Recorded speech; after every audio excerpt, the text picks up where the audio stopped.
تلاوت کی ہوئی آیتیں سورہ احزاب 22واں پارہ آیت نمبر 35 سے یہ مضمون شروع ہو رہا ہے اور سورت کا 5واں رکوع ہے۔ آیت نمبر 35 سے لے کر 40 تک اس ایک رکوع میں جو بات بیان کی جا رہی ہے یہ معاشرت سے متعلق ہے۔ قرآن کریم میں کثرت کے ساتھ مردوں کا ذکر جہاں بھی ہے عورتیں ضمناً طبعاً اس میں شامل ہوتی ہیں۔ بسا اوقات دل میں خیال آیا کہ جہاں دیکھو وہاں صرف مردوں کا تذکرہ ہے، انہیں کے اجر کا تذکرہ ہے، آخر عورتوں کے لیے تذکرہ کیوں نہیں ہے؟ اس شبہے کو دور کرنے کے لیے اللہ تعالیٰ نے اس آیت میں وہ تمام صفتیں بیان کی مردوں کے واسطے جو بیان کی تھی، یعنی جو صفات بتائی گئے ہیں مسلمان مردوں کے لیے اور اس پر اجر کا وعدہ ہے، وہ تمام صفتیں بتائی گئی ہیں مسلمات یعنی مومنہ عورتوں کے لیے، اس پر بھی اجر کا وعدہ ہے۔ یہ تمام صفتیں ایسی ہیں جو تقریباً لازمی ہیں مسلمانوں کے لیے۔ پہلا لفظ ہے ان المسلمین والمسلمات، اس کے بعد دوسرا لفظ ہے والمؤمنین والمؤمنات۔ مسلم اور مومن، اللہ نے خود یہاں فرق بتا دیا۔ اگر مسلم اور مومن دونوں ایک ہی چیز ہوتے تو دونوں کا الگ الگ تذکرہ نہ ہوتا۔ یہ تو ایمان کی پوری بحث کئی دفعہ آ چکی ہے، لیکن انشاءاللہ اس دفعہ جمعے کے دن یعنی کل آ رہی ہے سورہ حجرات کے آخری رکوع کے ذیل میں قالت الاعراب آمنا کے تحت پوری تفصیلی بحث انشاءاللہ ایمان پر کل آ رہی ہے۔ لیکن یہاں میں جزوی طور پر تذکرہ کر دوں کہ مسلم اور مومن میں اللہ نے فرق کیا ہے۔ ظاہری افعال کی پابندی یہ اسلام ہے، اور باطنی یقین وہ اس کا نام ایمان ہے۔ تصدیق قلبی کس کا نام ہے؟ تو تصدیق قلبی کا نام ایمان ہے، اور اطاعت کرنا، ظاہری اطاعت کرنا یہ اسلام ہے۔ یعنی ہر وہ شخص جو مومن ہے وہ مسلم ضرور ہوتا ہے، لیکن جو مسلم ہے اس کا مومن ہونا ضروری نہیں ہے۔ کبھی وہ مسلم مومن ہوتا ہے اور کبھی وہ مسلم منافق ہوتا ہے، دونوں کا امکان ہے۔ بہرحال وہ بحث یہاں نہیں ہے، یہاں بتانا صرف یہ ہے کہ اللہ تعالیٰ نے پہلے مسلم کا تذکرہ کیا، پھر مومن کا تذکرہ کیا، اور مسلم کی جمع مسلمین اور مومن کی جمع مؤمنین۔ یہ مردوں کے واسطے جیسا ہے ویسا عورتوں کے واسطے مسلمات اور مؤمنات ہے۔ مؤنث کی جمع الف سے آتی ہے اور مذکر کی جمع واو نون سے اور یا نون سے آتی ہے۔ فرمایا بے شک مسلمان مرد اور مسلمان عورتیں، اور مومن مرد اور مومن عورتیں۔ والقانتین والقانتات، قانتین مذکر کے لیے، قانتات مؤنث کے لیے۔ قنتا اس کا مادہ ہے قاف نون تے۔ وتر میں جو آپ دعا پڑھتے ہیں اس کا نام بھی دعائے قنوت ہے۔ تو قنوت کے معنی وہ دعا جس کے ذریعے بندہ اللہ کی طرف متوجہ ہو۔ اللہم انا نستعینک، یہ کیا ہے؟ اللہ سے بندہ گفتگو کر رہا ہے، ایک عہد و پیمان کر رہا ہے، ایگریمنٹ کر رہا ہے۔ تو اس کا جو مادہ ہے قنوت، جس کے معنی اللہ کی طرف مائل ہونا، یہاں مراد یہی لیا جائے گا، یعنی فرما برداری کرنے والے مرد اور اطاعت کرنے والی عورتیں، دونوں کا حکم ایک ہے۔ فرما بردار کا مطلب یہ ہوتا ہے فرمان کو پورا کرنے والا۔ فرمان کے معنی حکم، ظاہر ہے کہ یہاں حکم اللہ کا، کیونکہ مطابق مطلق اللہ کی ذات ہے۔ تو فرما بردار کے معنی حکم کو پورا کرنے والے مرد اور حکم کو پورا کرنے والی عورتیں۔ والصادقین والصادقات، اور صدقہ دینے والے مرد اور صدقہ دینے والی عورتیں۔ تو صدقہ اور صدق دو چیزیں ہیں، ایک تو ہے متصدق صدقہ دینے والے، یہ نیچے آ رہا ہے، اور یہاں پر جو صادقین ہے یہ صدق سے بنا ہے، سچ بولنے والے، تو دونوں میں فرق کرنا ضروری ہے۔ الصادقین والصادقات، سچ بولنے والے مرد اور سچ بولنے والی عورتیں۔ والصابرین والصابرات، صبر کرنے والے مرد اور صبر کرنے والی عورتیں۔ صبر کے معنی مصیبت کو جھیلنا، یہ عام طور سے اردو میں استعمال ہے۔ یوں تو صبر کے معنی تین قسم سے ہمارے سامنے آئے ہیں، ایک اطاعت میں جو تکلیف ہو اس کو برداشت کرنا، ایک گناہوں سے بچنے میں تکلیف ہو اس کو برداشت کرنا، اور ایک جو بھی طبیعت کے خلاف حالات آ جائیں ان کو جھیلنا۔ یہ تینوں کو صبر کہا گیا، یہاں تینوں مراد ہیں، صبر کرنے والے مرد اور صبر کرنے والی عورتیں۔ صبر سب کو آتا ہے، لیکن صبر کا اعلیٰ درجہ ہے عند الصدمۃ الاولی، الصبر عند الصدمۃ الاولی۔ جیسے ہی تکلیف پہنچی پہلے مرحلے میں انا للہ و انا الیہ راجعون کہہ کر اپنے کو اور اپنے اعمال کو اللہ کی طرف رجوع ہونے والا ثابت کرنا، رو کے دھو کے چلا کے تھک تھکا کے آخر میں سکون تو سب کو آ جاتا ہے۔ صبر اس کا نام نہیں ہے۔ بخاری کتاب الجنائز میں آج ہی روایت گزری، حضرت علی کے بیٹے حسن اور ان کے بیٹے پھر حسن ابن علی، لکھا ہے کہ جب ان کی بیوی نے شوہر کے غم میں اور صدمے کو برداشت کرنے میں تکلیف محسوس کی تو قبر پہ آ کے جھوپڑی ڈال دی۔ حسن ابن علی حضرت علی کے پوتے ہیں، جب ان کا انتقال ہوا تو ان کی بیوی نے جھوپڑی ڈال دی قبر پہ، صدمے کو برداشت نہیں کیا، اور جھوپڑی ایک دن دو دن نہیں رہی، سال بھر رہی، سال بھر۔ پھر ایک آواز آئی کہ کچھ ملا، پھر دوسری آواز آئی کچھ نہیں ملا، خالی ہاتھ واپس آئے۔ تو ایک سال کے بعد قرار آیا، وہ ایک سال کے بعد جو قرار آیا یہ صبر نہیں ہے، صبر کہتے ہیں صدمہ ہوتے ہی قرار آنا، جیسے ہی صدمہ آئے، الصبر عند الصدمۃ الاولی۔ رونے دھونے کے بعد تو قرار سب کو آ جاتا ہے، رونے دھونے کے بعد جو صبر آتا ہے اس کا نام صبر نہیں ہے، اس کا نام تو تھک تھکا کر چپ ہو جانا۔ یہاں جو صابرین کی تعریف کی گئی ہے اللہ کے ہر فیصلے پر راضی ہونا، یہ صبر۔ والخاشعین والخاشعات، خشع اس کا مادہ ہے، خشع جس کے معنی دبنے کے آتے ہیں، اگر اس کے ساتھ اصوات آ جائے، خشعت الاصوات تو آوازیں دب جائیں، اور خشعت الاعناق تو گردنیں جھک جائیں۔ خشع کے معنی دبنا، جھکنا۔ تو خاشعین سے مراد یہاں پر ہے عاجزی کرتے ہیں، گر گراتے ہیں، تذلل اختیار کرتے ہیں اللہ کے سامنے، رکوع میں، قیام میں، سجدے میں، تنہائیوں میں، ہمیشہ وہ بندے عاجزی کرتے ہیں۔ اس کی ضد کیا ہے؟ کبر کرنا، تکبر سے بچتے ہوئے عاجزی کا اظہار کرنے والے مرد اور عاجزی کا اظہار کرنے والی عورتیں۔ والمتصدقین والمتصدقات، یہ ہے دیکھو صدقہ۔ صدقہ میں اصل میں دو چیزیں ہیں، ایک ہے صدق جس کے معنی سچائی، اور اسی صدق سے بنا ہے صدقہ۔ وہ پیسہ جس کو دے کر پیسہ دینے والا اپنے ایمان پر صداقت کی دلیل پیش کر دیتا ہے کہ ہمیں مال سے محبت نہیں ہے، اس مال کو نکال کر اپنے ایمان کی محبت کا اظہار کیا، یہ صدق ہے، یعنی ایمان کی صداقت، تو اس سے بھی صدقہ بنتا ہے. لیکن یہاں لفظ متصدق ہے، صدقہ کرنے والے مت، اور متصدق اس میں فاعل ہے، اور اس میں فاعل کے واسطے کوئی زمانہ نہیں ہوتا کہ ماضی میں دیا یا حال میں دیا یا مستقبل میں دیا. متصدق کہتے ہیں صدقے کا موقع آئے تو دینے والا، صدقے کا موقع آئے تو بہانہ تلاش کرنے والا نہیں، صدقے کا موقع آئے تو دینے والا. والمتصدقین والمتصدقات، صدقہ کرنے والی عورتیں، صدقہ کرنے والے مرد.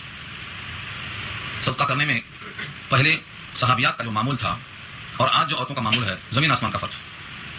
پہلے عورتیں اپنے کان کی بالیاں اور ہاتھوں کے کنگن اور گلے کے توق اور پیروں کی پازیب نکال کر دے دیتی تھی.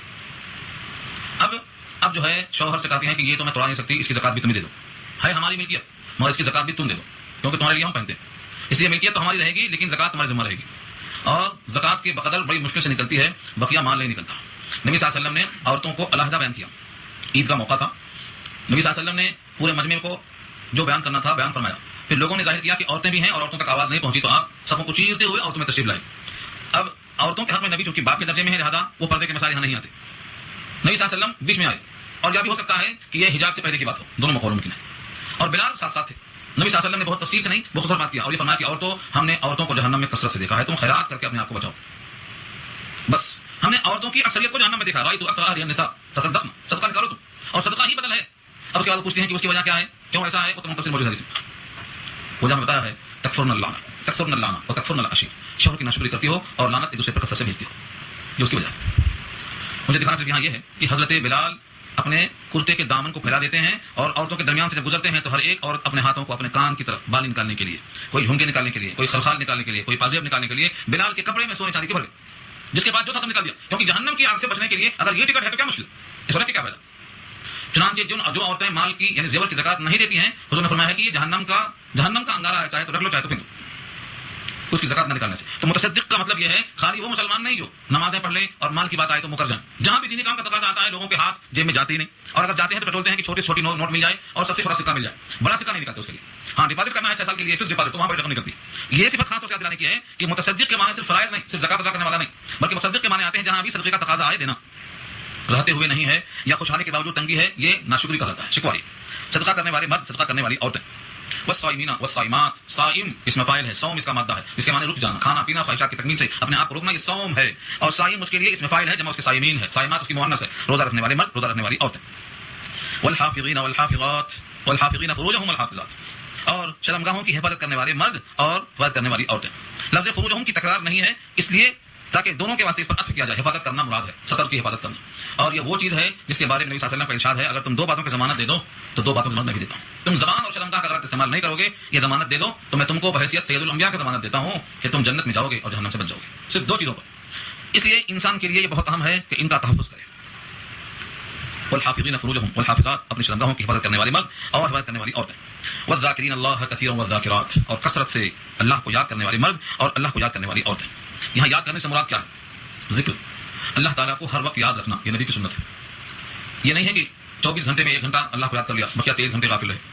فرمایا نبی صلی اللہ علیہ وسلم اللہ کو ہر وقت یاد کرتے تھے. یذکر اللہ علی کل احیان، ہر وقت. جتنا زیادہ اللہ کو یاد کریں گے اتنا زیادہ فلاح کی امید ہے. اذکر اللہ کثیرا لعلکم تفلحون، جتنا تم کثرت سے اللہ کو یاد کرو گے اتنا فلاح کی امید رکھنا چاہیے. یہاں تک کہ جنگ کے موقع پر جب کافر اور دشمن سے مٹبھیڑ ہو تو وہاں بھی اللہ نے کہا کہ جب تمہاری ملاقات کسی کافر سے ہو تب تم اللہ کو کثرت سے یاد کرو. اللہ کو کثرت سے یاد کرنے کا فائدہ یہ ہے کہ دشمن پر تمہیں غلبہ ملے گا. اللہ کو یاد کرنا کتنا بڑا کام ہے. ہم سمجھتے ہیں جب کوئی کام نہیں ہوگا تب اللہ کو یاد کر لیں گے. اللہ نے خود کہا ہے سورہ عنکبوت کے آخر میں، آپ دیکھیں گے بہت اہم جملہ ہے، 21واں پارہ کی پہلی آیت دیکھیے، اتل ما اوحی الیک من الکتاب واقم الصلاۃ. اس آیت میں آگے چل کر جملہ ہے وذکر اللہ اکبر، اور اللہ کی یاد سب سے بڑی چیز ہے. لفظ اکبر بتا رہا ہے. اکبر کیا ہے؟ اس میں تفضیل، یعنی اس سے بڑی اور کوئی چیز نہیں. اکبر من کل شیء، ہر چیز سے بڑی چیز کیا ہے؟ اللہ کی یاد. اسی لیے افضل الذکر کہا گیا ہے اللہ کی یاد کو، اور تلاوت قرآن اس میں سر فہرست ہے. تو یہاں پر کوئی ایسا لمحہ نہیں ہے. لفظ کثیر بتاتا ہے کہ گھنٹہ 2 گھنٹہ یاد کرنا کافی نہیں ہے، اللہ کو کثرت سے یاد کرنا. کتنا یاد کرنا؟ کثرت ہو جائے گی. حدیث میں آتا ہے تم اللہ کو اتنا یاد کرو کہ تم کو لوگ دیوانہ ہو گیا. کتنا یاد کرو. ظاہر یہ ہے کہ دیوانہ کب کہیں گے لوگ؟ جب ساری کائنات سے زیادہ اللہ کو یاد کرے، ہر حال میں اللہ کو یاد کرے. اور یہ دیوانہ جو کہا گیا ہے، دیوانگی سے مراد اللہ کے عشق میں مجذوب بن جانا. یہ ہے اللہ نے خود تذکرہ کیا قرآن کریم میں، الذین یذکرون اللہ قیاما وقعودا وعلی جنوبہم ویتفکرون، جو اللہ کو یاد کرتے ہیں کھڑے بیٹھے لیٹے. 3 حالت انسان کی، چوتھی حالت نہیں. یا تو کھڑا ہوگا یا تو بیٹھا ہوگا یا تو لیٹا ہوگا. یہ عام ہے 3 حالتوں میں, اور ان تینوں حالتوں میں اللہ فرماتے ہیں کہ جو اللہ کو ان حالتوں میں یاد کرے ان کے فضائل ہیں جو اوپر سے آ رہے ہیں. آل عمران الذین یذکرون اللہ قیاما وقعودا وعلی جنوبہم. تینوں حال میں اللہ کو یاد کرنا. اگر آپ بیٹھے ہیں تو بیٹھے بیٹھے, لیٹے ہیں تو لیٹے لیٹے. جب تک کہ آپ اللہ کو یاد کریں گے آپ کا دل ذاکر رہے گا. اس سے بڑی کوئی نعمت نہیں ہے. ایک صحابی نے پوچھا تھا اللہ کے نبی سے, ذکر پر تو مستقل آیتیں ہیں. صحابی نے کہا تھا اسلام کے احکام ہمیں یاد نہیں رہتے, بہت زیادہ اسلام کے احکامات ہیں, کچھ نسخہ بتائیے کہ ہمارے لیے کافی ہو جائے جنت جانے کے لیے. ایک بتائیے عمل جس کو ہم پکڑ لیں اور وہ عمل کے ذریعے سے ہمیں جنت جانا آسان ہو جائے. کتنا بہترین سوال ہے ہم لوگوں کے لیے. فرمایا نبی صلی اللہ علیہ وسلم نے لا یزال لسانک رطبا من ذکر اللہ, ہمیشہ تیری یاد, تیری زبان اللہ کی یاد میں تربتر رہے, بس کافی ہے. لا یزال, ہمیشہ لسانک رطبا من ذکر اللہ, اللہ کی یاد میں زبان تربتر رہے تیرے واسطے کافی ہے. اس صاحب نے ایسا سوال کیا تھا تو آپ نے کہا قل آمنت باللہ ثم استقم, کہا تمہیں اللہ پر ایمان لایا پھر جم جاؤ, کافی ہے. تو اللہ کی یاد کوئی معمولی چیز نہیں ہے, سب سے بڑی چیز ہے. اور اللہ کو ہر حال میں یاد کرنا ان کے لیے فرمایا اللہ نے. تو یہاں 1 2 نہیں ہے جتنے اوپر سے ذکر کیے گئے ہیں. ظاہری اطاعت, دل کا یقین, فرمانبرداری, سچائی, صبر, خشوع اور خضوع, صدقہ کرنا, روزہ رکھنا, اپنے شرمگاہوں کی حفاظت کرنا, ان تمام سے ہٹ کر اللہ کو یاد کرنا. یہ سارے افعال پہ اب اللہ کا وعدہ ہے اعد اللہ لهم, تیار کیا ہے اللہ نے ان کے لیے مغفرۃ و اجرا عظیما, مغفرت اور اجر عظیم. مغفرت کے معنی بخشش, اور اجر عظیم کے معنی ان کے اعمال کا بہترین صلہ.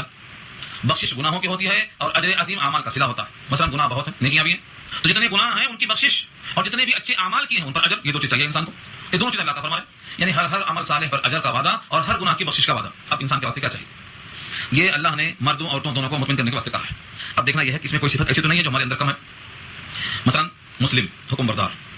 حکم بردار ہونے کا مطلب نہیں کہ جو حکم دل چاہے گا وہ کر لیں گے, جو حکم دل نہیں چاہے گا وہ نہیں کریں گے, یا حکم میں جو آسان ہوگا وہ کر لیں گے, جو مشکل ہوگا وہ چھوڑ دیں گے. یہ تو نہیں. مسلم کے معنی حکم بردار یعنی اللہ کا ہر حکم پورا کرنے والا. ظاہری اطاعت یہ زندگی کے ہر لمحوں پر محیط ہے. عبادات بدنیہ اور مالیہ یا دونوں کا مجموعہ, خلوت اور جلوت. ہر موقع پر آپ کو مسلمان رہنا ہے, خوشی ہو یا غم ہو, فقر ہو یا خوشحالی ہو. ایسا نہیں ہے کہ کسی موقع پر تو ہم مسلم رہیں گے اور کسی موقع پر ہم اپنی مرضی کے مالک رہیں گے. مرضی کا مالک ہونا مسلم ہونے کے خلاف ہے, مگر آج ہوتا ہی ہے. ہم زندگی کے ہر شعبے میں یا ہر لمحوں میں مسلم نہیں رہ پاتے. کچھ لمحے ایسے ہمارے پاس گزر رہے ہیں جس میں ہم من مانی کرتے ہیں, جو دل میں آتا وہ کرتے ہیں. تو یہ تجزیہ کرنے کی ضرورت ہے. یہ جو فضائل ہیں, جو درجات ہیں, جو مغفرت ہیں اور بخشش اور اجر عظیم کے وعدے ہیں, یہ پورے صفات پر مرتب ہوں گے. ان میں سے کوئی صفت اگر کم ہے تو اجر کم ہو جائے گا, نہیں فوت ہو جائے گا, ختم ہو جائے گا. مثال کے طور پر مسلم ہے اور مومن نہیں ہے, منافق ہو جائے گا, کچھ بھی نہیں بچے گا ہاتھ میں. تو مسلم بھی ہونا, مومن بھی ہونا. قانتین, فرمانبردار, رجوع کرنے والا, اللہ کی طرف سے رجوع ہی نہیں ہو رہا, متوجہ نہیں ہو رہا, تو غافل قرار پائے گا. صادق ہے, کبھی سچ بولتا کبھی جھوٹ, صادق نہیں ہے, وہ مخلوط ہو جائے گا. وہ صدق مطلوب ہے جس میں کبھی شامل نہ ہو. کبھی کبھی سچ بولنا, کبھی کبھی جھوٹ بولنا, دونوں یہ درست ہے. ہمیشہ سچ بولے گا تب صادق ہوگا, الصادقین میں شمار تبھی ہوگا. ایسے ہی صبر ہے, ہمیشہ اللہ کے ہر فیصلے پر راضی ہونا. اگر کبھی کبھی راضی ہوتا ہے, کبھی کبھی ناراض ہوتا ہے, جو مرضی کے خلاف ہو جائے تو یہ صبر نہیں کہلائے گا. خشاع کے خاشعین کے معنی بھی دبنا, ہر حال میں اپنی گردن کو اللہ کے قانون پر جھکا دینا, کبھی بھی اعتراض نہیں, نو آبجیکشن, کسی بھی حکم پر کبھی بھی شکوہ نہیں, ہر حکم پر, ہر مسئلے پر. ہاں اسلام میں یہ ہے, یہی بہتر ہے. رسول اللہ نے بتایا ہے یہی بہتر ہے. ایسا ہوتا تو اچھا تھا, وہ ہوتا تو اچھا تھا, یہ نہ ہوتا تو ایسا ہوتا. یہ سب خواہشیں کرنا اسلام میں آیت تلاش کرنے کے برابر ہے. اس لیے آگے فرمایا کہ سارے صفات پر یہ مرتب ہوگا. اس کے بعد جو مضمون آ رہا ہے, جب اللہ و رسول کوئی فیصلہ کر دیں تو مومن مرد اور مومن عورت کو اختیار نہیں رہتا ہے کہ وہ فیصلہ مانے یا انکار کر دے. یہ بہت بڑا مسئلہ ہے. وما كان لمؤمن ولا مؤمنة, اور نہیں ہے کسی مومن کے لیے اور کسی مومنہ کے لیے, دونوں کو الگ الگ کر دیا اللہ نے. کیا نہیں ہے؟ اذا قضى الله ورسوله, جب فیصلہ کر دیں اللہ اور اس کے رسول, امرا, کسی بھی معاملے میں. یہاں تو معاملہ جو ہے وہ آگے آ رہا ہے, نکاح کا معاملہ ہے, طلاق کا معاملہ ہے, متبنہ منہ بولے بیٹے کی بیوی سے نکاح کا معاملہ ہے. یہاں تو یہ معاملہ ہے, لیکن اس کو اللہ تعالیٰ نے عام لفظوں میں استعمال کیا ہے کہ کسی بھی معاملے میں اللہ اور رسول کو فیصلہ کر دیں تو نہ مومن کو اختیار ہے نہ مومنہ کو کہ وہ اب اس فیصلے کو مانے یا نہ مانے, بلکہ اس کو ماننا ہی تقاضا ایمان ہے, گنجائش نہیں. حالانکہ یہ ایک مسئلے میں مسئلہ آیا ہے لیکن اللہ نے اصول نہ دیا, جب کبھی اللہ اور رسول کو فیصلہ آ جائے تو ماننا ہی ماننا. یہ آیت نمبر 36 بہت عام ہے. وما كان لمؤمن ولا مؤمنة, کسی مومن کے لیے اور کسی مومنہ کے لیے مناسب نہیں ہے, اذا قضى الله ورسوله امرا, جب فیصلہ کر دیں اللہ اور اس کے رسول کسی معاملے میں, کیا مناسب نہیں ہے, ان يكون لهم, یہ کہ ہوے ان کے لیے الخيار, خيار معنی اختیار, ہم یہ کریں یا وہ کریں, ہم یہ کریں یا وہ کریں. اختیار نہیں ہے. من امرہم, ان کے معاملوں میں سے, ان کے کاموں میں سے کسی کام میں اختیار نہیں. اب کوئی کہتا ہے یہ تو رسول اللہ کا حکم ہے, یہ سنت ہے, یہ اللہ کا حکم ہے, یہ فرض ہے. اللہ نے یہاں اپنے ساتھ نبی کے حکم کو شامل کر لیا. اللہ اور رسول جب فیصلہ کر دیں تو اختیار ختم. اللہ کا فیصلہ رسول اللہ سناتے ہیں اور رسول اللہ جو سناتے ہیں وہ اللہ کا فیصلہ ہوتا ہے. دونوں ایک ہے, دونوں الگ نہیں. جو لوگ الگ الگ کرنا چاہتے ہیں وہ یوں کہنا چاہتے ہیں کہ اللہ کا حکم اہم ہے, رسول اللہ کا غیر اہم ہے. حالانکہ رسول اللہ کا حکم اللہ کا حکم ہے. رسول اللہ جو کچھ فرمائیں گے وہ اللہ سے لے کے فرمائیں گے, کیونکہ اپنے طرف سے آپ شریعت میں کچھ نہیں کرتے, ہمائن تقوان الہوا, خواہشات سے نہیں بولتے. ایک طبقہ ہے وہ یہ کہتا ہے کہ رسول اللہ کا حکم رسالت کے اظہار کے بعد سے شروع ہوتا ہے, ماننا لازم. اور جو شروع میں گزر گئے 40 سال بحیثیت عبداللہ کے گزرے ہیں, بحیثیت محمد ابن عبداللہ کے گزرے ہیں, ان کا ماننا ضروری نہیں ہے. یہ غلط ہے. جو رسول اللہ ہیں وہ نبوت کا اظہار اگر 43 سال کے بعد ہوا ہے لیکن اپنے وجود میں وہ معصوم ہے. آپ نے اگر کوئی کام شرعاً نہیں کیا تباً کیا ہے تب بھی تقاضۂ محبت یہ ہے کہ مخالفت نہ کی جائے. تقاضۂ محبت یہ ہے, عظمت اور احترام کا تقاضا یہ ہے جیسا کہ اللہ نے خود کہا ہے تو آپ ان کی تعظیم کیجیے, توقیر کیجیے, عزت کیجیے. یہ کون سی عزت ہے کہ آپ کے عمل کی مخالفت ہو, آپ نے جو کیا ہے آپ وہ نہ کریں اور آپ نے جو نہیں کیا وہ ہم کریں, یہ کون سی محبت ہے؟ یہ توقیر اور تعظیم کے خلاف. تو کسی بھی مسلمان مرد, کسی مسلمان عورت, کسی بھی مومن مرد مومن عورت کسی لیے اختیار نہیں رہ جاتا جب کسی معاملے میں فیصلہ کر دیں اللہ اور رسول کہ وہ چاہے تو کرے چاہے تو نہ کرے. ومن يعص الله ورسوله, اور جو نافرمانی کرے گا اللہ اس کے رسول کی, فقد ضل ضلالا بعیدا, ضلالا مبینا, یہاں مبینہ ہے سورہ نساء میں بعیدا ہے, بہت دور کی گمراہی میں چلا گیا, کھلی گمراہی میں ہو گیا. جو اللہ اور رسول کی مخالفت کرے گا وہ مومن باقی نہیں رہے گا, فقد ضل, گمراہ ہو گیا. گمراہی کیسی؟ ضلالا بعیدا, ضلالا مبینا, کھلی ہوئی گمراہی. یہاں لفظ مبین واضح گمراہی. بھلا رسول اللہ کی بات کو نہ ماننا, اب اس کے بعد بھلائی کہاں باقی ہے, ایمان کہاں باقی ہے, توحید کہاں باقی ہے؟ اللہ نے کیا قرآن میں نہیں کہا ہے کہ رسول اللہ کی ہر بات مانو؟ جب رسول اللہ کی ہر بات ماننے کا اللہ نے حکم دے دیا تو رسول اللہ کی ایک بات کا انکار کرنا اللہ کی بات کا انکار ہو گیا. اسی لیے ایک بھی عمل اگر عقیدے کے لحاظ سے مخالفت میں آئے گا تو وہ صراحتاً گمراہی, ضل ضلالا مبینا. اب یہاں سے ایک واقعہ جو اہم ہے اور جس کے لیے یہ بات بنیاد بنائی گئی ہے کہ جب تم سے اللہ کے رسول کوئی بات کہیں تو تم کو اپنی رائے دینے کا حق نہیں ہے, تم کو قبول کرنا چاہیے, تم کو تسلیم کرنا چاہیے. آپ کے ساتھ زید ابن حارثہ تھے, زید ابن حارثہ جن کو نبی صلی اللہ علیہ وسلم نے منہ بولا بیٹا قرار دیا تھا. حارثہ غلام تھے آپ ہی کے, ان کے بیٹے زید تھے. زید کو نبی صلی اللہ علیہ وسلم نے اتنا چاہا کہ منہ بولا بیٹا کہا, اس لیے ان کو لوگ زید بن حارثہ کے بجائے زید بن محمد کہنے لگے صلی اللہ علیہ وسلم. پیچھے آیت گزر چکی ہے اسی صورت میں کہ ان کے باپ کی طرف منسوب کرنا یہ زیادہ انصاف کی بات ہے. تو زید بن حارثہ پھر زید بن حارثہ ہو گئے, زید بن محمد کے بجائے پھر زید بن حارثہ ہو گئے. نبی صلی اللہ علیہ وسلم نے زید بن حارثہ کی شادی زینب سے کی. یہ پھوپھی ذات بہن تھی, حضور کی پھوپھی ذات بہن تھی زینب بنت جہش, شادی کر دی. لیکن دونوں کی طبیعتوں میں فرق تھا. زید بن حارثہ انتہائی متواضع اور زبان میں نرمی, اور ادھر زینب بنت جہش قریش کی صاحبزادی ہیں. قریش خاندان میں ایک سیادت, قیادت, برتری, تفوق دماغ میں یہ ہے کہ ہم سب سے بہتر اور برتر, اس لیے زینب کے ساتھ نبھاؤ نہیں ہو سکا. حضرت زید چاہتے تھے کہ ہم طلاق دے دیں, ہم سے نبھانا مشکل ہے, لیکن اللہ کے نبی صلی اللہ علیہ وسلم فرمایا کہ تم جلدی مت کرو اور اس کو نکاح میں باقی رکھو. نبی صلی اللہ علیہ وسلم کے کہنے سے نکاح میں انہوں نے باقی رکھا. ادھر اللہ کی منشا یہ تھی کہ کفار قریش میں ایک عقیدہ یہ تھا کہ سگے بیٹے کی بیوی جس طرح سے بہو بن کر ہمیشہ کے لیے حرام نکاح ہو جاتا ہے, ایسے اگر منہ بولا بیٹا ہے تو اس کی بیوی بھی بہو کے حکم میں ہوگی اور کبھی بھی نکاح درست نہیں ہوگا. حالانکہ منہ بولا بیٹا سگے بیٹے کے برابر نہیں ہو سکتا, اس کی بیوی سگے بہو کے برابر نہیں ہو سکتی. یہ فرق بتانے کے لیے یہ واقعہ پیش کیا گیا. اور اگر آپ یہ خود سے کرتے, اپنے طرف سے کرتے, تو پورے معاشرے میں لوگ کان تشنی کرتے. حالانکہ ان کا کان تشنی کرنا غلط ہے, حق وہی ہے جو آپ نے خود فرمایا اور کیا, لیکن لوگوں کی زبانیں پکڑنا, لوگوں کی زبانیں بند کرنا کوئی آسان کام نہیں ہے. اسی لیے حدیث میں آتا ہے تہمت کی جگہوں سے بچو, اتقوا مواضع التہمہ. ان جگہوں سے کیوں بچنا ہے جب وہ گناہ نہیں ہے تو بچنا کیوں؟ اسی لیے بچنا ہے کہ لوگوں کی کہاں سے زبان پکڑیں گے آپ شراب خانے کے پاس نکلے, پیے نہیں, مگر لوگ دیکھیں گے نکلتا ہوا تو کیا سمجھیں گے, گیا ہوگا, گیا تھا, کچھ نہ کچھ تعلقات ہیں, کم سے کم دھندا لگایا ہوگا, کچھ اس کی پارٹنرشپ ہوگی. اس میں سینما مال میں آپ گئے نہیں, نکلے وہاں سے, لوگوں نے دیکھا آپ کو, یہ کیا ہے؟ تہمت ہے. تہمت کی جگہوں سے بچنے کا حکم دیا گیا. اس پر کئی واقعات سن چکے ہیں. خود سید الانبیاء نے اپنی آپ کی برات کے, آپ کی بیوی صفیہ آپ کے ساتھ کھڑی تھی مسجد کے گیٹ پہ, کیونکہ آپ اعتکاف میں تھے, وہ ملنے آئی تھی. اب جانے کا وقت آیا, شام کا, رات کا وقت, عشاء کے بعد کا. دو صحابی گزر رہے تھے, نبی صلی اللہ علیہ وسلم نے ان کو دیکھ لیا اور کہا ٹھہرو, میں فلاں ہوں اور یہ فلاں ہے میرے ساتھ, یہ میری بیوی صفیہ. اور دو صحابی نے کہا سبحان اللہ, کیا ہم آپ پہ شک کر سکتے ہیں؟ فرمایا سید الانبیاء صلی اللہ علیہ وسلم نے کہ انسان کے خون کی جگہوں میں شیطان دوڑتا ہے, اگر میں یہ رفع نہ کر دیتا اور تمہارے دل میں شک پیدا ہو جاتا جس کو تم دور نہ کر سکتے تھے تو تمہارا ایمان چلا جاتا. یہ اپنا شک دور کرنا در حقیقت تمہارے ایمان کی بقا کے لیے ہے. اس قدر آپ کے دل میں پاکیزگی کہ اپنے چاہنے والوں سے وضاحت کر رہے ہیں تاکہ دل میں شک پیدا نہ ہونے پائے. تو اگر آپ معاشرے میں اپنے بیٹے کی بیوی سے, یعنی منہ بولے بیٹے کی بیوی سے نکاح کر لیتے تو کس کی زبانیں بند کرتے؟ اللہ نے یہ فیصلہ اپنے ہاتھ سے خود کر دیا. اور زینب کا نکاح جب ٹوٹ گیا زید سے تو اللہ نے زینب کا نکاح خود کر دیا نبی سے. یہ واحد نکاح ہے جو زمین پر نہیں ہوا, آسمان پہ ہوا. فیصلہ کیا وہاں سے, دیکھیے آیتوں کو. وَإِذْ تَقُولُ لِلَّذِي أَنْعَمَ اللَّهُ عَلَيْهِ وَأَنْعَمْتَ عَلَيْهِ أَمْسِكْ عَلَيْكَ زَوْجَكَ وَاتَّقِ اللَّهَ. اور جب آپ فرما رہے تھے اس آدمی سے جس پر انعام کیا اللہ نے, انعم اللہ علیہ, کتنا اعزاز ہے. زید کے بارے میں جملہ ہے کہ وہ شخص جس سے آپ فرما رہے تھے وہ کون ہے؟ جس پہ اللہ نے انعام کیا. اور انعمت علیہ, اس پر اے نبی آپ نے بھی انعام کیا. اللہ نے انعام کیا اور آپ نے بھی انعام کیا. اب ایک انعام کیا یا کئی انعام کیا, اب طے کرنا کہ اللہ نے کون سا انعام کیا اور نبی نے کون سا انعام کیا, یہ بہت طویل بات ہوگی. کیا انعام کم ہے کہ ان کا تذکرہ, ان کے نکاح کا تذکرہ, ان کے طلاق کا تذکرہ, ان کی گفتگو کا تذکرہ سب آیتوں میں آ رہا ہے؟ یہ انتخاب کم ہے؟ ان کے ذریعے سے اللہ نے ایک اسلام کے اصول کو زندہ کیا اور باطل خیالات تبدیل کر دی. نبی نے جس کو اپنا بیٹا کہہ دیا ہو, اعزاز کم ہے. نبی نے جس کے نکاح کے لیے اپنے پھوپھی ذات بہن کو پیش کر دیا ہو, یہ اعزاز کم ہے. جس کا نکاح آسمان پہ ہوتا ہو یہ اللہ کی طرف سے اعزاز کم ہے. کتنے انعامات ہیں واللہ اعلم. فرمایا انعم اللہ علیہ, جس پر اللہ نے انعام کیا. وانعمت علیہ, وانعمت علیہ امسک, اور آپ نے بھی اس پہ انعام کیا. اسے آپ کیا کہہ رہے تھے؟ امسک علیہ زوجک, روک کے رکھو, روک کے رکھو اپنے پاس اپنی بیوی کو, مطلب طلاق مت دو. واتق اللہ، اور آپ یہ بھی کہہ رہے تھے کہ اللہ سے ڈرو، مطلب طلاق دینے میں اللہ سے ڈرو. تو گویا آپ زبان سے تو یہ کہہ رہے تھے کہ طلاق دینے میں اللہ سے ڈرو اور اپنی بیوی کو طلاق مت دو کے رکھو، اور دل میں وہ بات تھی جو اللہ تعالیٰ ظاہر کرنا چاہتے تھے. وہ تخفی فی نفسک ما اللہ مبدی، اور چھپاتے تھے آپ اپنے جی میں وہ بات جس کو اللہ ظاہر کرنے والا ہے. وتخشى الناس، اور آپ ڈرتے تھے لوگوں سے. واللہ حق ان تخشى، حالانکہ اللہ زیادہ حقدار ہے کہ اسے ڈرا جائے. کس قدر کھلا کھلا پیغام ہے. اللہ کی باتوں میں کوئی جھول نہیں ہوتا، اتنا کھرا کھرا بولے جائے. مگر افسوس یہ ہے کہ ہم لوگ عربی کے لہجے سے واقف ہی نہیں، ترجمے میں قوت نہیں آ سکتی. مترجم بات کو ادا کر سکتا ہے لیکن لفظوں کے اتار چڑھاؤ کو اور جملے کے جلال کو کہاں سے پیش کر دے گا. اس لیے یہاں فرمایا وتخفی فی نفسک، اور آپ چھپاتے تھے اپنے جی میں ما بما الذی، وہ چیز اللہ مبدی جس کو اللہ ظاہر کرنے والا ہے. وتخشى الناس، اور لوگوں سے آپ ڈرتے ہیں. کس معاملے میں ڈرتے ہیں؟ یہی بدزبانی، چھ گوئیاں. کن کن کی زبانوں کو پکڑیں گے آپ؟ اس کی مثال پیچھے آ چکی ہے. نبی صلی اللہ علیہ وسلم چاہتے تھے کہ خانہ کعبہ کی تعمیر ابراہیم کی منشا کے مطابق کر دیں، لیکن فرمایا بی بی عائشہ سے لولا حسان قومک بالکفر، اگر تمہاری قوم کا زمانہ کفر سے ابھی قریب نہ ہوا ہوتا، مطلب یہ پختہ ہو گئے ہوتے اگر تو میں خانہ کعبہ کو توڑ کے پھر سے تعمیر کرتا. لیکن ابھی اسلام میں داخل ہوئے ہیں. اگر لوگ کہیں گے کہ ابھی دیکھو ہم اسلام میں آئے اور دیکھ رہے ہیں کہ خانہ کعبہ کو توڑا جا رہا ہے. خانہ کعبہ کی وہ عظمت تھی کہ اس کا توڑا جانا کسی بھی مسئلہ سے ہو وہ برداشت نہیں کر سکتے تھے. اس لیے نبی صلی اللہ علیہ وسلم نے اس کو چھوڑ دیا، اسی طرح چھوڑ دیا. حالانکہ خانہ کعبہ کی تعمیر کرنا صحیح ڈھنگ سے ابراہیم کی بنیادوں پر نبی کی خواہش تھی، لیکن لوگوں کی زبان سے، لوگوں کے طعن و تشنیع سے، لوگوں کی غلط فہمی میں پڑنے سے خطرہ تھا، اس لیے آپ نے اس کو موقوف کر دیا.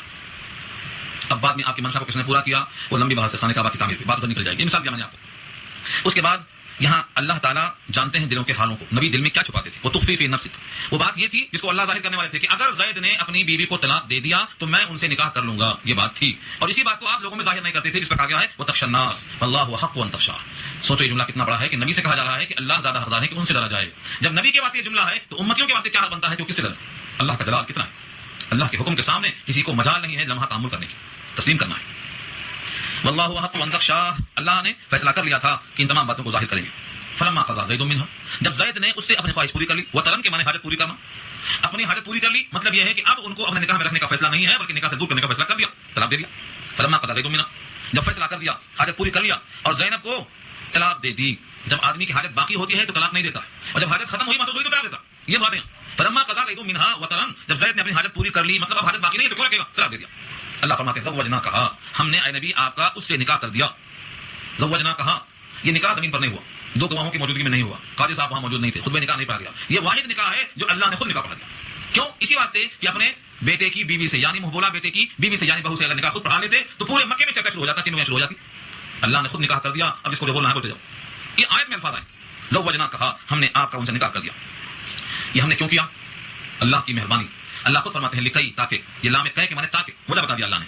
لکئی تاکہ لا یکون علی المؤمنین حرج، تاکہ نہ رہے ایمان والوں پر کوئی حرج، کوئی تنگی باقی نہ رہے. کس معاملے میں تنگی باقی نہ رہے؟ فرمایا فی ازواج ادعیائہم، ازواج زوج کی جمع ہے، اور ادعیائہم کے معنی اپنے لائے پالک. ادعیاء اصل میں جن پر دعویٰ کیا گیا کہ میرے بیٹے ہیں، یہ ادعیاء حقیقی بیٹے نہیں ہیں، دعویٰ کیا کہ میرا بیٹا ہے، ہم کو ادعیاء کہتے ہیں. تو اپنے لائے پالک اور اپنے محبوب بیٹے کی بیوی کے بارے میں آئندہ نکاح میں کوئی حرج باقی نہ رہے ایمان والوں پر. اس لیے ہم نے اس رسم کو ختم کر دیا ہمیشہ کے لیے. نہ وہ حقیقی بیٹا ہے، نہ وہ حقیقی بہو ہے، نہ اس کے طلاق کے بعد وہ ہمیشہ محرمات ابدیہ کی طرح حرام ہوگی، اور نہ اس کو میراث میں حصہ ملے گا. وہ بدستور جیسے اجنبیہ تھا اب بھی رہے گا. محبوبہ بیٹا رشتے میں نہیں جڑتا، اس کو میراث میں حصہ نہیں ملتا. اس کے لیے اگر اس کی شادی دوسری جگہ ہو جائے تو گھر میں جتنے لوگ ہیں ان سے پردہ کرنا پڑے گا. وہ کسی بھی طریقے سے سگے بیٹے کی طرح نہیں ہو سکتا. یہ حرج دور کرنے کے لیے ہم نے حکم فیصلہ کر دیا. اذا قضوا منهن وطرا، جب وہ پوری کر چکے ہیں ان سے اپنی حاجت، یعنی جب کبھی لائے پالک طلاق دے دے تو اس متعلقہ سے جس نے محبوبہ بیٹا بنایا تھا وہ نکاح کر سکتا ہے. یہ ہمیشہ کے لیے تصور دیا اللہ نے. وکان امر اللہ مفعولا، اور یہ اللہ کا حکم ہے، ہو کر رہنے والا ہے، اس میں کوئی تغیر نہیں کر سکتا. یہ فیصلہ اللہ کا حتمی ہے اور یہ ہو کر رہے گا. مفعول کے معنی کیا ہوا، یہ اللہ کا فیصلہ ایسا ہے کہ وہ ہو چکا. یہاں سے نبی صلی اللہ علیہ وسلم کی تسلی کے لیے کئی انداز سے اللہ نے وضاحت فرمائی. ما کان علی النبی من حرج فیما فرض اللہ له، نہیں ہے نبی پر کوئی تنگی. ما کان علی النبی، نہیں ہے نبی پر، من حرج، کوئی تنگی. کس معاملے میں؟ فیما فرض اللہ له، ان تمام معاملوں میں جو اللہ نے نبی کے لیے فرض کیا. اللہ کے مقرر کیے ہوئے اصول اور دستور یہ نبی کو تنگی میں ڈالنے کے واسطے نہیں ہوتے، کوئی حرج نہیں، بلکہ تنگی سے بچانے کے واسطے ہے. فرمایا سنت اللہ فی الذین خلوا من قبل، اللہ کا دستور ہے ان لوگوں میں جو گزرے ہیں ان سے پہلے. جتنے لوگ رسولوں میں سے گزرے ہیں ان تمام رسولوں کے درمیان اللہ کا دستور کیا تھا؟ وہ یہی تھا کہ رسولوں پر، نبیوں پر کوئی تنگی نہیں، کوئی حرج نہیں. وکان امر اللہ قدر مقدورا، اور ہے اللہ کا حکم مقرر کیا ہوا اندازے سے. قدر مقدر، اندازہ کیا ہوا، مقرر کیا ہوا، اور مقدور اندازہ. اللہ تعالیٰ کا جتنا حکم ہے سب کا سب صحیح علم کے ساتھ منتخب کیا ہوا ہے. اس میں کسی قسم کی کوئی گنجائش نہیں ہے کہ آدمی ظن و تخمین کو موقع دے. ہر اللہ کا فیصلہ مقرر کیا ہوا ہے، اندازہ کیا ہوا ہے، اس میں کسی قسم سے کوئی غلطی کا امکان نہیں ہے. الذین یبلغون رسالات اللہ، جو لوگ پہنچاتے ہیں اللہ کے پیغام کو، الذین یبلغون جو پہنچاتے ہیں، مبلغ اسی سے بنا ہے، بلغ پہنچانا، مبلغ پہنچانے والے، الذین یبلغون جو پہنچانے والے ہیں، یہاں مراد ہیں اللہ کا پیغام پہنچانے والے یعنی رسول جتنے ہیں، رسالات اللہ اللہ کے پیغامات پہنچاتے ہیں، ویخشونہ اور اس سے ڈرتے ہیں، ولا یخشون احدا الا اللہ اللہ کے سوا کسی اور سے نہیں ڈرتے۔ اب یہ آیت کو سامنے رکھ کر کوئی سوچ سکتا ہے کہ ابھی پیچھے کہا گیا ہے وتخشى الناس آپ لوگوں سے ڈرتے ہیں، اور یہاں کہا گیا ہے جتنے بھی پیغام پہنچانے والے ہیں وہ اللہ سے ڈرتے ہیں، اللہ کے غیر سے نہیں ڈرتے ہیں۔ یہ عام اشکال ہے، کر سکتا ہے کوئی بھی۔ وہاں لفظ تخشون ہے صیغہ واحد حاضر، وہی یہاں پر یخشون ہے، خشیہ ماتا ہے کہ ڈرنا۔ یہاں مراد مفہوم کے اعتبار سے کیا ہے؟ جب اللہ کا حکم پورا ہو رہا ہو تو کسی بھی ملامت کرنے والے کی ملامت کا لحاظ نہ کرنا، یہ یہاں مراد ہے۔ اور حق بات پہنچانے کے باوجود لوگوں کی چیمے گوئیوں سے بچنا، وہ وہاں مراد ہے۔ وہ خوف مراد نہیں ہے کہ لوگ مل کر کے میرا نفع کم کر دیں گے، نقصان بڑھا دیں گے، میری جنت کو جہنم میں تبدیل کر دیں گے، وہ ڈر نہیں مراد، بلکہ لوگوں کی چیمے گوئیاں، اذیت، ایذا رسانی، ان تمام چیزوں کا خطرہ ہے، اس کا لحاظ وہاں فرمایا گیا۔ تو دونوں میں فرق یہ، یہاں سے بات معلوم ہوئی کہ حق کے واضح کرنے میں کسی کا خوف نہیں ہونا چاہیے، البتہ عزت نفس کے لیے، اپنے آبرو کے تحفظ کے لیے اور کسی قسم کے غلط الزام کو اپنے اوپر متہم ہونے سے بچانے کے لیے لوگوں سے ڈرتے رہنا، یہ بہت اچھی صفت ہے، یہ اچھی صفت ہے۔ بدگمانی جس کو بولتے ہیں آپ، کس کی بدگمانی؟ بدگمان ہونے کی کئی شکلیں ہیں جس کا تفصیلی ذکر سورہ حجرات میں آ چکا ہے۔ تو دونوں جگہ لفظ یخشون ہے، وہاں مراد کیا ہے؟ لوگوں کے چیمے گوئیوں سے بچنا، اس سے ڈرنا، اور یہاں مراد ہے اللہ کا حکم پہنچانے میں کسی کے خوف کا کوئی خدشہ نہیں کہ کوئی ڈانٹیں گے، کوئی پھٹکاریں گے، کوئی غصے میں آئیں گے، وہ تو حضور کا خود اعلان آ چکا ہے۔ ابو طالب صاحب نے صاحب کہا دیا تھا چچا جان دائیں ہاتھ میں سورج بائیں ہاتھ میں چاند رکھ دیجیے، تب بھی میں اپنے اس دعوت کو رسالت کو پہنچانے سے باز نہیں آؤں گا، آپ کی حمایت، آپ کی حفاظت آپ وہ بھی رکھ لیجیے، اللہ میرا محافظ ہے۔ یہ کھلا ہوا اعلان اس بات کی دلیل ہے کہ پیغام پہنچانے میں ڈرتے نہیں تھے، ہاں ڈرنا اس واسطے تھا کہ لوگوں کے رسم و رواج کے خلاف میں ایک ایسا عمل کروں گا جس سے عزت نفس پر ان کو حملہ کرنے کا موقع ملے گا، اسی لیے اللہ نے اس کو خود اشارہ کر دیا۔ وکفا باللہ حسیبا، حساب لینے کو اللہ کافی ہیں، بندوں کے حساب سے کیا ہوتا ہے؟ بندے حساب میں غلطی کر سکتے ہیں، پیغام پہنچایا یا نہیں پہنچایا، بے باک ہو کر پہنچایا، خالص کر کے پہنچایا یا ملاوٹ کر کے پہنچایا، اس پر کتنا اجر ملنا، یہ سارا فیصلہ اللہ کرنے کو کافی ہے، بندے کے حساب کی یہاں کوئی حاجت نہیں۔ اب ایک اور اشکال ہے، ما کان محمد ابا احد من رجالکم ولکن رسول اللہ وخاتم النبیین وکان اللہ بکل شیء علیما۔ اس ایک آیت کے بہت طویل مضامین ہیں، لیکن خلاصہ اس کا یہ ہے کہ نبی صلی اللہ علیہ وسلم کو زید ابن حارثہ کا باپ کہا گیا تھا۔ یہاں پر اس کی تردید کر دی کہ محمد صلی اللہ علیہ وسلم تم میں سے کسی مرد کے باپ نہیں ہیں، ہاں عورتوں میں سے حضرت زینب ہیں، خدیجہ ہیں، زینب ہیں اور ام کلثوم ہیں، رقیہ ہیں اور فاطمہ ہیں، ان کے باپ ہیں، لیکن مردوں میں سے کسی کے باپ نہیں، کیونکہ جو بچے تھے ان کی وفات ہو چکی تھی بچپن میں۔ لہٰذا یہاں نفی کس بات کی ہے کہ زید ابن حارثہ کو جو زید بن محمد کہا گیا ہے یہ درست نہیں ہے، ان کے باپ تو کیا کسی بھی مرد کے تم میں سے باپ نہیں ہو، لیکن رسول اللہ ہیں، اور جب رسول اللہ ہیں تو روحانی باپ ہوئے، تو روحانی باپ ہر ایک کے ہیں، جسمانی باپ کسی کے نہیں، یہ تردید کرنا مسئلہ ہے۔ ما کان محمد نہیں ہے محمد صلی اللہ علیہ وسلم ابا احد من رجالکم تمہارے مردوں میں سے کسی کے باپ نہیں ہے، ولکن رسول اللہ لیکن وہ اللہ کے رسول ہے، وخاتم النبیین اور نبیوں کے خاتم یعنی مہر ہیں۔ اس لفظ کو کئی صفحوں میں لکھا گیا ہے، کتابیں لکھی گئی ختم نبوت پر، عقیدہ ختم نبوت پر کئی جلدیں لکھی گئی، عنوان یہ ظاہر یہ ہے کہ 2-4 منٹ میں ہم گفتگو اس پر کیا کر سکیں گے، لیکن اس کا خلاصہ دھیان میں آپ کے آنا چاہیے۔ محمد مصطفیٰ صلی اللہ علیہ وسلم پوری امت کے روحانی باپ ہیں، اور آپ کی ازواج امت کی مائیں ہیں روحانی اعتبار سے، لیکن جسمانی اعتبار سے نرینہ اولاد آپ کی جتنی تھی وہ انتقال ہو گیا بچپن میں، لہذا مردوں میں سے کسی کے باپ آپ نہیں ہیں، جسمانی اعتبار سے روحانی اعتبار سے پوری امت کے باپ ہیں، اور روحانی باپ ہیں اس کے ثبوت کے واسطے کہا گیا ولکن رسول اللہ لیکن اللہ کے رسول ہے، اللہ کا پیغام پہنچاتے ہیں، اور ہر رسول اپنے امت کے حق میں باپ کے درجے میں ہوتا ہے۔ اس پر کئی انبیاء کے اقوال آیتیں موجود ہیں، خود حضرت لوط علیہ السلام نے اپنی قوم سے کہا تھا جب 2 فرشتے بشکل مرد آئے تھے، پوری قوم جھپٹتی ہے ان کے اوپر اپنے بد خصلت کی وجہ سے، تو خود فرماتے ہیں کہ میری بیٹیاں ہیں، ان سے تم جائز طریقے سے اپنی خواہشیں پوری کرو، نکاح کرو ان سے، تو جو آپ کی بیٹیاں انہوں نے کہا ہے وہ پورے امت کی مراد ہے، کیونکہ امت کی بیٹیاں میری بیٹیاں۔